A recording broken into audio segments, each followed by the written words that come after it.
This always seemed like kind of a flimsy job on this prop.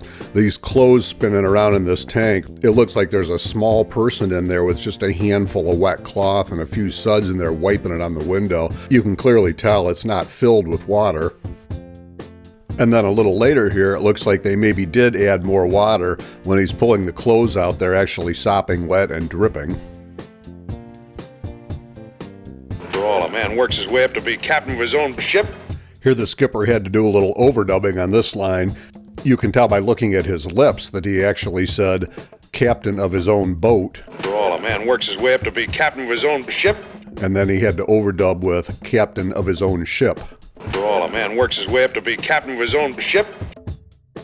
They definitely did an update of some kind on their washing machine. If you compare this one with the clip from episode 23, the window has different bolts and hinges. And the word lubricant looks like it's been painted over here from the older version.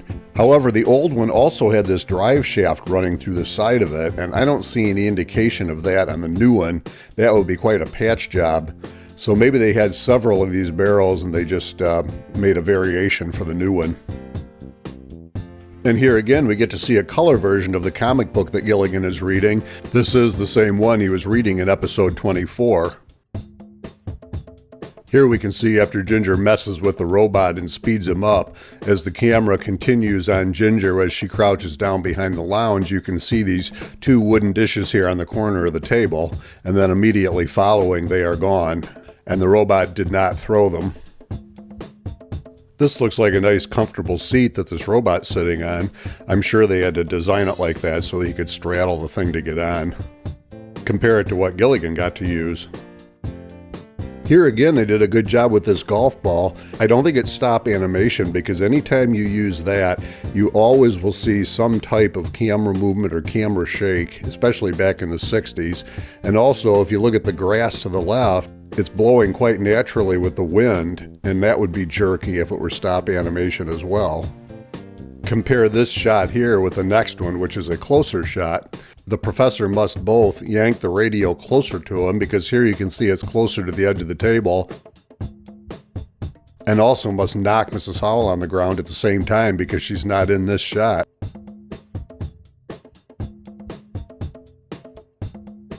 In addition, Ginger has very fast hands where she suddenly has them on the skipper's shoulder.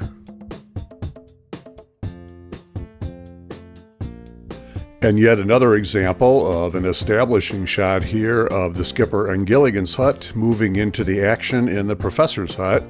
You can see this vertical and horizontally barred window on the outside of the skipper and Gilligan's, and then this different type of a window version on the inside of the professor's hut. Here Gilligan takes the time to roll up his pants so they won't get wet, and yet he goes in with his shoes and socks, which would take days to dry. They must have done all these close-up robot shots here with the Howells all at one time. In every one of the close-ups, you can see Mrs. Howell's left arm and her hand is up in the air by her green fringe, but in the medium shots, her hand is down or in a different place each time. This is one of my favorite finds as well. During this scene where they check to see if the robot is watertight, during this whole shot, look in the very left-hand bottom corner, and you can see a crew person's finger pushing the button that makes the water squirt out, and his hand is in the scene for quite a long time. So I'll scale it up here and run it a couple times and you can see what I'm talking about.